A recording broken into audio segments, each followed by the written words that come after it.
tangisan meratapi orang meninggal. Menangis orang yang sudah meninggal dalam Islam diperbolehkan, tapi harus sewajarnya saja.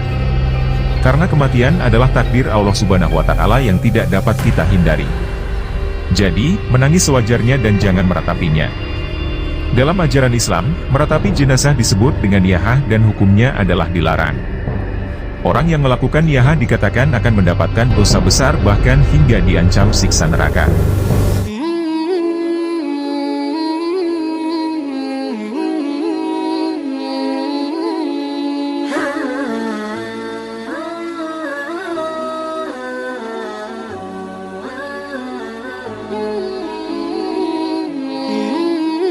Assalamualaikum warahmatullahi wabarakatuh. Sahabat Damyul yang dirahmati Allah, menangis menjadi suatu bentuk ekspresi emosi manusia yang alami. Namun, perlu diketahui bahwa dalam Islam, terdapat tangisan yang dibenci oleh Allah Subhanahu wa Ta'ala. Tangisan yang seharusnya dihindari adalah yang timbul dari situasi atau tindakan yang bertentangan dengan ajaran Allah Subhanahu wa Ta'ala, sehingga menjadi tangisan yang dibenci Allah Subhanahu wa Ta'ala. Ada 4 tangisan yang dibenci Allah Subhanahu wa Ta'ala, bahkan tangisan ini dapat menjadi penyebab seseorang mendapatkan dosa besar. 1. Tangisan meratapi orang meninggal. Menangis orang yang sudah meninggal dalam Islam diperbolehkan, tapi harus sewajarnya saja. Karena kematian adalah takdir Allah Subhanahu wa Ta'ala yang tidak dapat kita hindari. Jadi, menangis sewajarnya dan jangan meratapinya. Dalam ajaran Islam, meratapi jenazah disebut dengan niyahah dan hukumnya adalah dilarang. Orang yang melakukan niyahah dikatakan akan mendapatkan dosa besar bahkan hingga diancam siksa neraka. Dalam sebuah hadits, Rasulullah Shallallahu Alaihi Wasallam bersabda, meratap itu sebagian dari tradisinya orang jahiliyah, dan perempuan yang meratap ketika dia mati dan belum bertobat maka Allah memotong untuknya kain dari bara neraka dan baju buruk dari nyalanya api neraka. Hadis riwayat Ibnu Majah. Selain itu, ada sebuah hadits lain yang menyebutkan bahwa orang yang meratapi jenazah bukan termasuk ke dalam golongan Rasulullah Shallallahu Alaihi Wasallam. 2. Tangisan putus cinta. Dalam Islam, menangis karena putus cinta atau patah hati dianggap sebagai kesalahan dan kekeliruan. Sebab, pengalaman putus cinta seharusnya dipahami sebagai langkah Allah Subhanahu wa Ta'ala untuk menjauhkan kita dari perbuatan zina.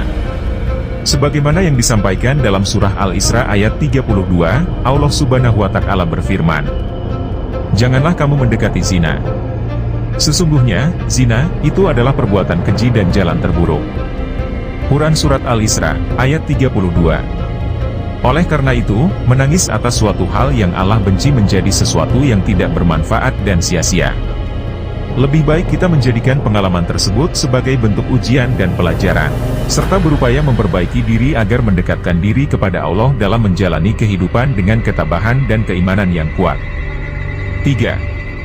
Tangisan kehilangan duniawi. Menangis karena kehilangan duniawi sebaiknya kita hindari karena tujuan hidup kita ialah akhirat bukan dunia semata. Sebagaimana dalam surah Al-Alaq ayat 17, Allah Subhanahu wa Ta'ala berfirman, yang artinya, padahal kehidupan akhirat itu lebih baik dan lebih kekal.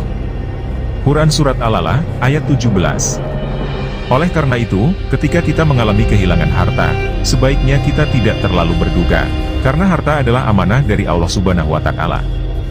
Kita seharusnya menganggapnya sebagai peringatan agar tidak terlalu terikat pada dunia dan lebih fokus pada persiapan menuju akhirat. Dengan memahami nilai sejati kehidupan akhirat, kita dapat menjalani kehidupan dengan sikap tawakal dan kesabaran, serta mengutamakan perolehan pahala di sisi Allah Subhanahu wa Ta'ala. 4. Tangisan orang munafik. Tangisan orang munafik dalam Islam seringkali dijelaskan sebagai tangisan yang tidak tulus dan hanya kepura-puraan. Allah Subhanahu wa Ta'ala menegaskan dalam Al-Quran bahwa orang munafik adalah individu yang menyembunyikan ketidakimanan mereka dengan berpura-pura beriman. Allah Subhanahu wa Ta'ala menyebutkan dalam surah At-Taubah ayat 83. Maka, jika Allah memulangkanmu, Nabi Muhammad, ke satu golongan dari mereka, orang-orang munafik, kemudian mereka meminta izin kepadamu untuk keluar, pergi berperang, katakanlah, kamu tidak boleh keluar bersamaku selama-lamanya dan tidak boleh memerangi musuh bersamaku. Sesungguhnya sejak semula kamu telah ridha duduk, tidak berperang. Oleh karena itu, duduklah, tinggallah, bersama orang-orang yang tidak ikut berperang. Quran Surah At-Taubah, ayat 83.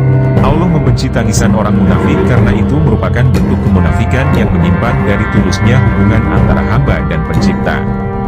Tangisan yang tulus dan tawadu, dari hati yang ikhlas adalah sesuatu yang diterima oleh Allah. Namun, tangisan munafik yang dipenuhi dengan kebohongan dan niat tidak tulus tidak mendapat keridaannya. Wallahu alam. Semoga video ini bermanfaat untuk kita semua dan dapat menambah wawasan kita tentang 4 tangisan yang dibenci Allah Subhanahu wa Ta'ala. Terima kasih telah menonton dan kami akhiri. Wassalamualaikum warahmatullahi wabarakatuh.